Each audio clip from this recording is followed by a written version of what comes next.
Hai Sobat IMC, hari ini ada yang lagi ngerasain nyeri? Nyeri apa ya? Nyeri tuh banyak ya. Ada nyeri hati mungkin, atau nyeri menjerit-jerit karena dompet sudah mulai menipis. Aduh, ini yang paling nyeri ya Sobat IMC ya. Hari ini saya lagi bersama seseorang yang julukannya katanya Master of Pain. Wow, siapakah dia?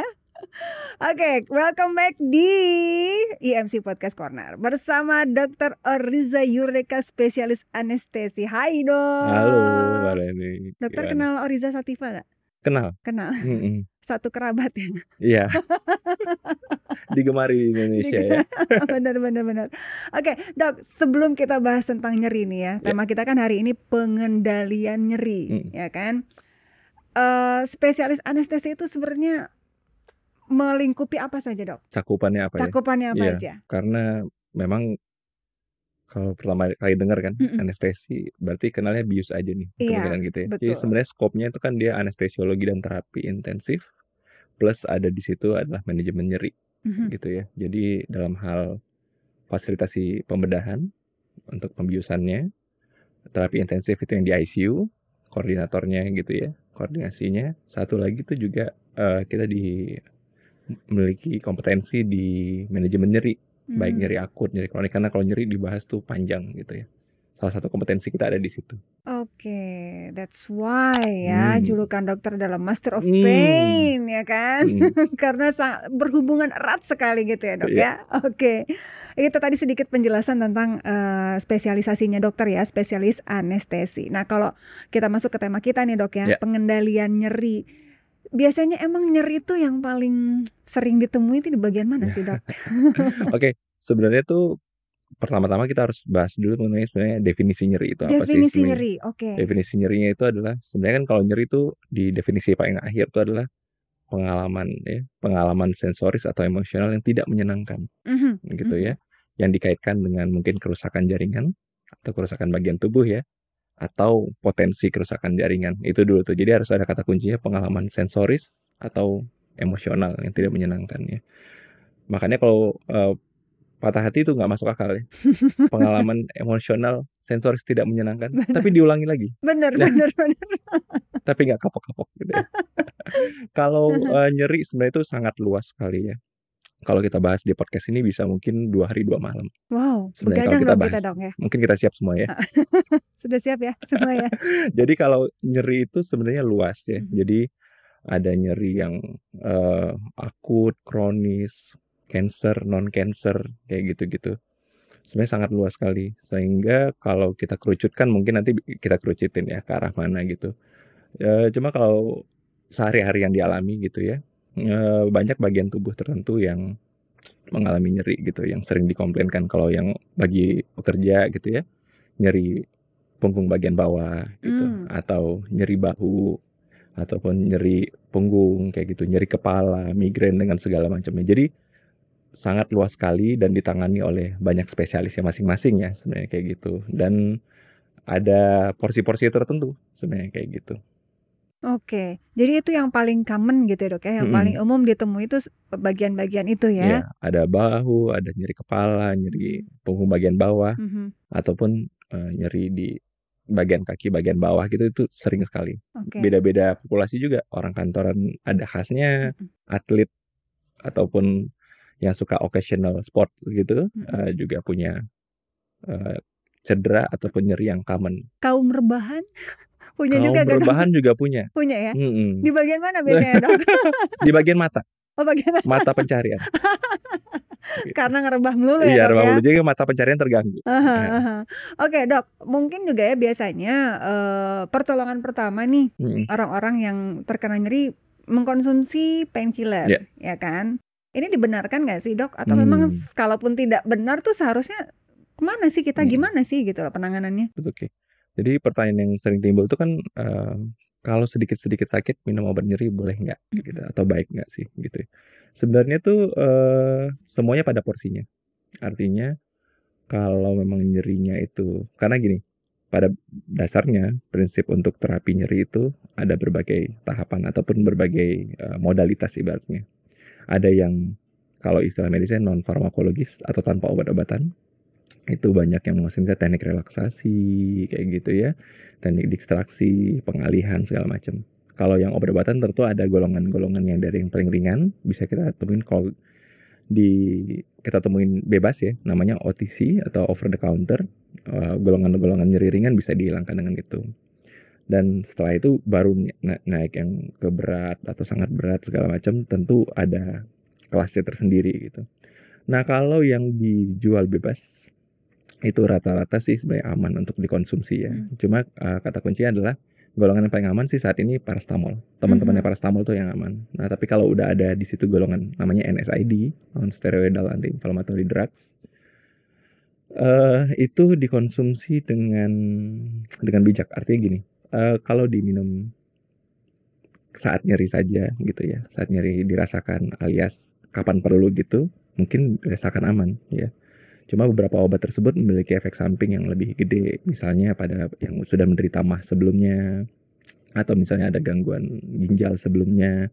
Nah, itu dia ada efek samping ke sana. Nah, tapi pertanyaan orang sering lebih bukan ke aman gak sih minumnya, tapi lebih ke kayak kalau saya minum obat nyeri terus-terusan, ada toleransi gak sih sama obat tersebut? Atau artinya obatnya jadi dosisnya nambah segala macam.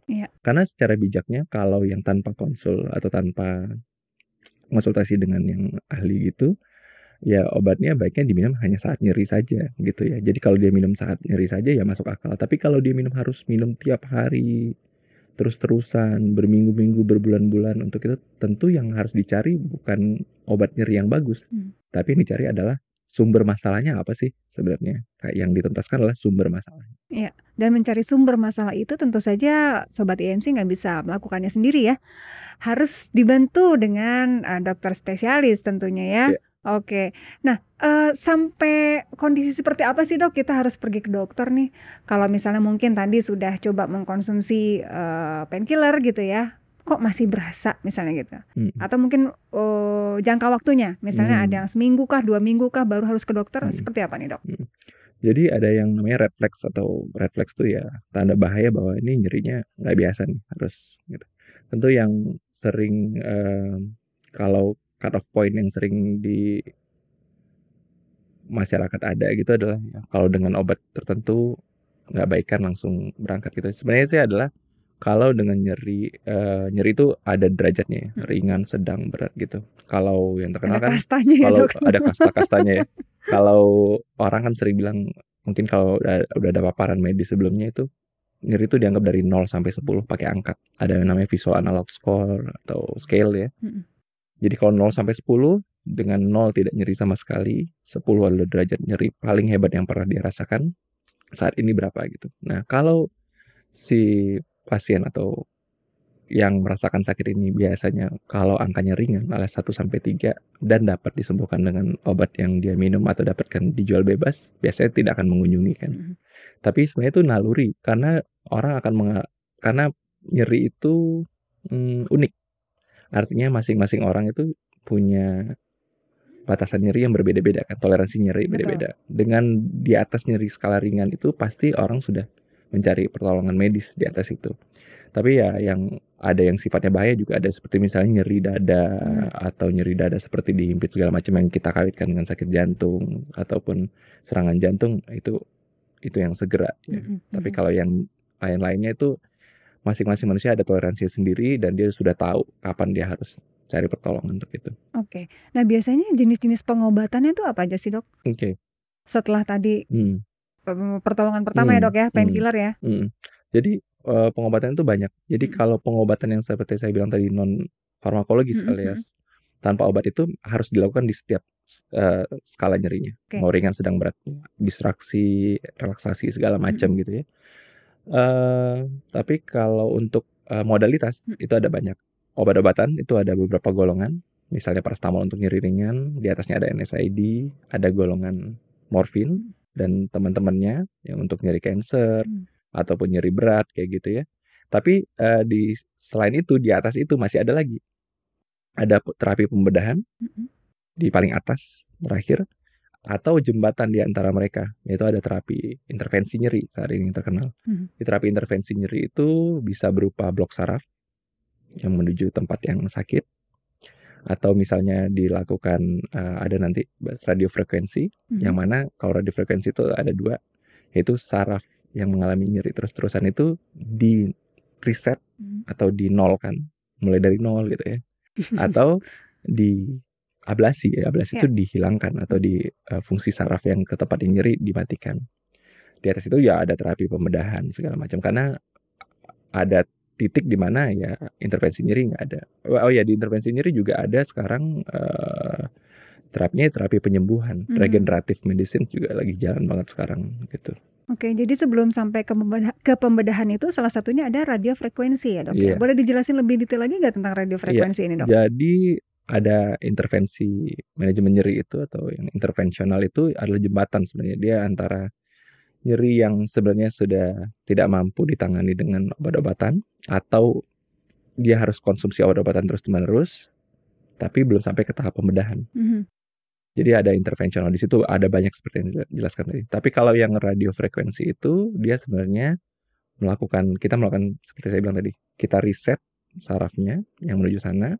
Artinya jadi gini, saraf itu jika dia mengalami nyeri terus-terusan, maka di saat bagian tubuh yang sehat, yang sakit itu pun sehat, saraf itu tersebut sudah mengalami nyeri kronis, alias dia ambangnya sudah berbeda, sudah berubah, sehingga sembuh pun bagian tubuh yang sakit itu dia akan terus mengalami nyeri. Nah itu yang di reset, kayak gitu. Atau yang kedua dilakukan ya diablasi, dihilangkan dengan cara ya nanti tekniknya itu ya ada dengan suntikan dan segala macam, ada secara detail tekniknya, dan dihilangkan jaras saraf yang ke sana, ke bagian tubuh yang kita kehendaki. Oke, nah kalau misalnya sampai ke pembedahan nih dok ya, biasanya tuh sudah sampai kasta yang mana nih? Kalau sampai harus dibedah, terus biasanya yang paling umum dokter temui, yang paling banyak dokter temui, biasanya nyeri di mana yang sampai harus dibedah dan karena apa penyebabnya dok? Di kita ya, di center kita kebetulan kita kan memang spine center ya, salah satunya ya, gitu. Jadi kita tulang ada belakang ya? tulang belakang. Jadi banyak keluhan tulang belakang dari mulai atas yang kita bilang cervical, leher, sampai ke bagian punggung bagian bawah atau lumbar. Itu banyak ya, dari mulai HNP atau yang dibilang waktu itu pernah ada di podcast sebelumnya, saraf terjepit kayak gitu ya, ataupun sendi daripada si tulang belakang tersebut namanya facet joint yang mengalami masalah kayak gitu. Jadi ada titik-titik tertentu seperti misalnya facet joint. Kalau facet joint bermasalah, itu kan sendinya yang bermasalah. Kalau pada titik tertentu yang sebelum pembedahan, maka bisa dilakukan radiofrekuensi. Jadi artinya hanya saraf yang menuju atau mempersarafi si facet joint itu yang dilakukan ablasi kayak gitu. Nah tapi tentunya dia ada jangka waktunya kan, sampai berapa lama kayak gitu. Kalau saraf terjepit sendiri juga ada grade-nya seperti pada podcast sebelumnya. Jadi ada grade-nya yang masih bisa kita berikan suntikan steroid hanya untuk mengempeskan atau mengurangi peradangan pada saraf tersebut. Tapi ada titik di mana kayak yang dibahas sebelumnya, misalnya ada kelemahan, kekuatannya menurun, atau misalnya konsumsi obat-obatan udah nggak masuk akal untuk menghilangkan nyeri tersebut, sudah terganggu aktivitas fisiknya gitu ya, sehingga ada parts atau ada bagian yang harus dimodifikasi di tubuhnya ataupun diganti ya, ataupun diperbaiki dengan cara pembedahan. Jadi artinya mungkin masyarakat akan melakukan segala cara untuk menghindari pembedahan, tapi once dokternya bilang bahwa ini ada indikasi untuk pembedahan, maka sebaiknya jangan ditunda. Tapi kalau masih ada jembatan menuju yang tidak sampai ke pembedahan, maka intervensi nyeri di situ ada gunanya. Iya, oke. Jadi pembedahan itu dilakukan memang tentu saja setelah pemeriksaan dokter ya, sehingga dokter memutuskan tindakan pembedahan ini harus segera dilakukan gitu ya. Tapi sebenarnya ada nggak sih dok, kalau kita mundur lagi nih dok ya, ada nggak sih caranya supaya kita itu terhindar gitu loh dari berbagai rasa nyeri? Apa sih yang harus kita lakukan gitu loh dok? Kalau secara ini biasanya sih pertanyaan yang sering kalau work related ya, atau posisi-posisi tertentu segala macam. Ya terhindar dari cedera sih utamanya ya. Jadi semua faktor yang bisa menghindari cedera itu dilakukan. Tapi yang sering sekarang itu belakangan kita punya perkembangan teknologi maju banget. Gadget udah di tangan terus, mungkin lengket di tangan kayak dilem gitu ya. Sehingga problem-problem gadget related atau ya itu sangat banyak ya. Contohnya ketika kita main handphone, tablet gitu, kita sering banget nunduk gitu ya. Sering banyak masalah dari mulai otot, sendi sampai ya bantalan sendi yang keluar itu juga dari gadget. Sindrom-sindrom yang ada di jempol segala macam. Wah, itu juga banyak banget. Nih ya, buat Iya. netizen yang julid nih, yang suka banget ikutan komen, hati-hati tuh ya. Nah, itu banyak banget masalah di jempol, di jari-jari yang diakibatin gadget. Jadi ya mungkin salah satunya itu gunakan secara bijak. Posisi saat duduk, saat berjalan, itu banyak banget, luas banget sih untuk pencegahan nyeri. Oke, jadi untuk lebih detailnya lagi, bagaimana sih posisi yang baik gitu kan, terus bagaimana tadi dokter bilang menggunakan gadget itu secara bijak, terus juga memeriksakan kondisi nyeri Anda itu seperti apa, memang sebaiknya segera konsultasikan ke dokter gitu ya Dok ya. Seperti Dokter Oriza ini yang ada di Rumah Sakit IMC Tangerang ya kan. Mau tahu praktek hari apa? Cek di www.imc.id ya Dok. Ada kan jadwalnya di situ ya Dok ya? Ada, saya sih selalu ada. Oh, dokter kuncennya di sini ya? Kita Simatupang. Oke, apa tuh? Siang malam tunggu panggil. Wow. Oke, terus juga jangan lupa untuk follow Instagramnya. Udah follow belum Dok? Udah Follow dong. apa coba? Apa dong? Follow Rumah Sakit IMC apa? Udah ada IMC apa ya? rs.imc. Oh iya, rs.imc. Dan juga tonton IMC Podcast Corner di YouTube channel kita, yaitu RSIMC. EMC ya, EMC. Oke, Dokter Oriza, terima kasih banyak. Terima kasih banyak. Hari ini kita dapat pengetahuan baru lagi nih seputar masalah nyeri yang mungkin selama ini dianggap sepele sama sobat IMC, tapi ternyata wow, kalau didiemin, kalau nggak ditanganin dengan serius bisa terjadi pembedahan loh ya. Iya. Dan itu yang paling penting pemilihan kata yang sering salah banget ya. Akut, kronis segala macam. Itu akut dan kronis itu masalah waktu. Oke. Masalah bulannya, waktunya. Jadi bukan kayak wah saya mahnya udah akut nih. Itu kebalik. Jadi akut itu baru terjadi, kronis itu sudah lama. Lebih parah. Sudah lebih lama. Sudah lebih lama. Oke. Nah, begitu juga dengan nyeri. Nyeri akut yang tidak tertangani dengan baik.